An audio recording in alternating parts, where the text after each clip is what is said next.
ఇస్తున్నారు sir present. మనకి ఏపీలో 11,500 ఇస్తున్నారు సార్.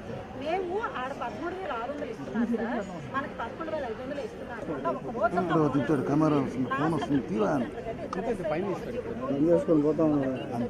వచ్చినా కూడా మేము మా పేరెంట్స్ మా లబ్ధిదారులతో పోరాటం చేసి మేము ఈరోజు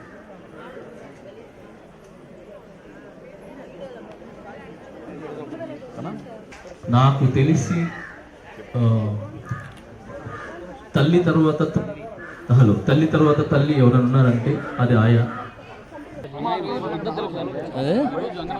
ఓకే, ఎస్ అండి, డెఫినెట్లీ అండి. మెదడు తెలిపాలంటే నేను చెప్పాను కదా, ఇక్కడి నుంచి వచ్చినవాడిని, పూర్వీకుల నుంచి వచ్చినవాడిని. అక్కడ కూడా నేను తిన్నవాడిని, చదివినవాడిని. బిషప్ షోరీ హై స్కూల్లో చదివినవాడిని నేను. మన బిషప్ షోరీ స్కూల్ ఉంది కదా అక్కడంతా.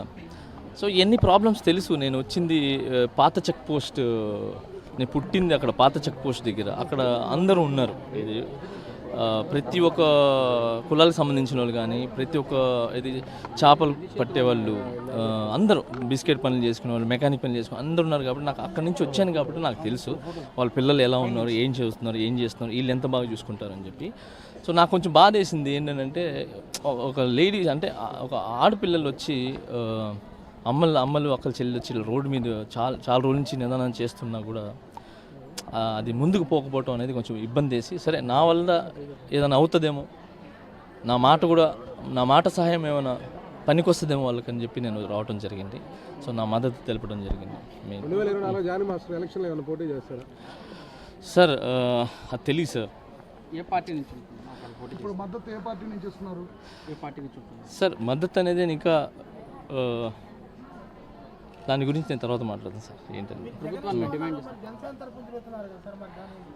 సార్ మీరు మళ్ళీ ఒక మాట మళ్ళీ చెప్తాను, పెట్టుకోండి సార్. రామ్ గోపాల్ వర్మ గారికి పవన్ కళ్యాణ్ గారు అంటే ఎంత ఇష్టం, జానీ మాస్టర్కి జగన్ గారు అంటే ఎంత ఇష్టం.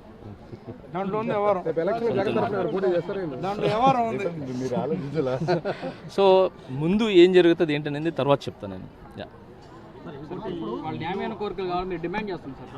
అవును 100% అండి డిమాండ్ చేస్తున్నాను కదండి. వాళ్ళు ఏదైతే డిమాండ్ చేస్తున్నారో అది రైట్, ఏదైతే ఉందో రైట్. నేను మా యూనియన్లోనే ఇంత పెద్ద బాధ్యతలు తీసుకొని ఇంటింటికి తీసుకుని వెళ్ళి వాళ్ళు పిల్లల్ని చూసుకోవడం అనేది చాలా పెద్ద బాధ్యత. అదే ఒక పిల్లని చూసుకోవాలంటే ఎంత కష్టమో తెలుసు.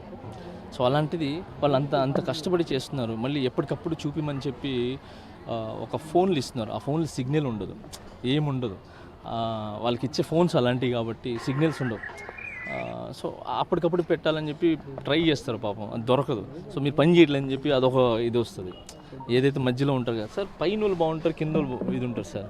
మధ్యలో వాళ్ళు చేసేదానికి పైన వాళ్ళకి కింద వాళ్ళకి ఒక బ్రిడ్జి ఏర్పాటు చేస్తారు సార్. ఎప్పుడు ఏంటంటే కింద వాళ్ళు నమ్ముతారు, పైన వాళ్ళు 100% వాళ్ళు నమ్ముతారు. ఈ మధ్యలో బ్రిడ్జ్ చేస్తారు చూసారు సార్, వాళ్ళదే ప్రాబ్లం. సో వాళ్ళు కరెక్ట్ అయితే మిగతా అంతా బాగుంటుంది. సార్ అది మీకు ఏమనిపిస్తుంది రాసుకోండి సార్. సార్ ప్రభుత్వం మీద నేను మాట్లాడేది ఏం లేదు సార్. సార్ కళ్ళ ముందు తెలుస్తుంది కదా సార్, ఆరోపణ ఎలా అవుతుంది సార్, వాళ్ళ ప్రాబ్లం తెలుస్తుంది కదా సార్, కళ్ళ ముందు తెలుస్తుంది కదా సార్. సార్ 11,000 అయింది సార్.